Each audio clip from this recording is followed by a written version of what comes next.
Nepali film लाली बजारलाई लिएर ठूलो विवाद सिर्जना भएको छ।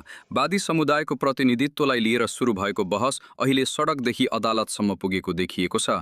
यही क्रममा आन्दोलनको नेतृत्व गरिरहेकी अभियन्ता रोशनी वादीलाई सर्वोच्च अदालत परिसरबाट प्रहरीले नियन्त्रणमा लिएको घटना थप चर्चाको विषय बनेको छ। काठमाडौँ प्रहरीका प्रवक्ता पवन भट्टराईका अनुसार आफ्नो रिटमाथि सुनवाई भइरहेका बेला रोशनीले इजलासमै हुलहुज्जत गरेपछि उनलाई नियन्त्रणमा लिनु परेको हो। हाल उनलाई सिंहदरबार प्रहरी वृत्तमा राखिएको बताइएको छ। तर यो गिरफ्तारीसँगै सामाजिक सञ्जालमा समर्थन र विरोध दुवै तीव्र रूपमा देखिन थालेको छ। रोशनी वादीले लामो समयदेखि फिल्म लाली बजारमाथि गम्भीर आरोप लगाउँदै आएकी छन्। उनका अनुसार उक्त फिल्मले वादी समुदायका महिलालाई गलत ढङ्गले चित्रण गरेको छ, जसले समुदायको सम्मान र पहिचानमाथि नै चोट पुर्याउने काम गरेको छ।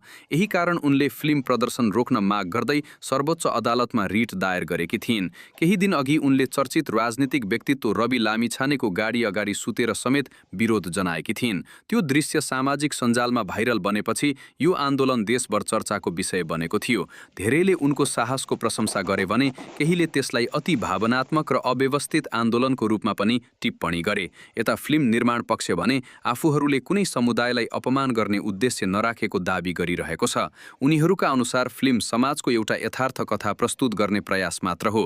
तर विरोध पक्षले भने यथार्थको नाममा कुनै समुदायको छवि बिगार्न नपाइने तर्क अघि सारेका छन्। यस घटनाले नेपाली फिल्म क्षेत्रमा एउटा गम्भीर प्रश्न उठाएको छ। कला र अभिव्यक्ति स्वतन्त्रताको सीमा कहाँसम्म हुन्छ?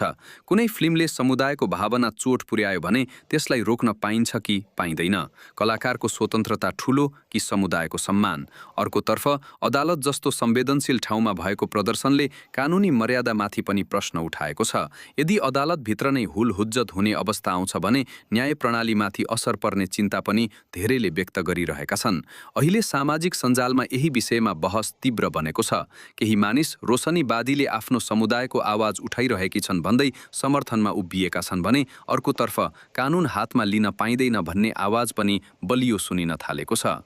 अब प्रश्न तपाईँ दर्शक सामु छ। फिल्म लाली बजार विरुद्ध रोशनी वादीले गरिरहेको आन्दोलन सही हो कि अदालतभित्रको गतिविधि र विरोधको शैली गलत हो? तपाईको विचार कमेन्टमा अवश्य लेख्नुहोस्।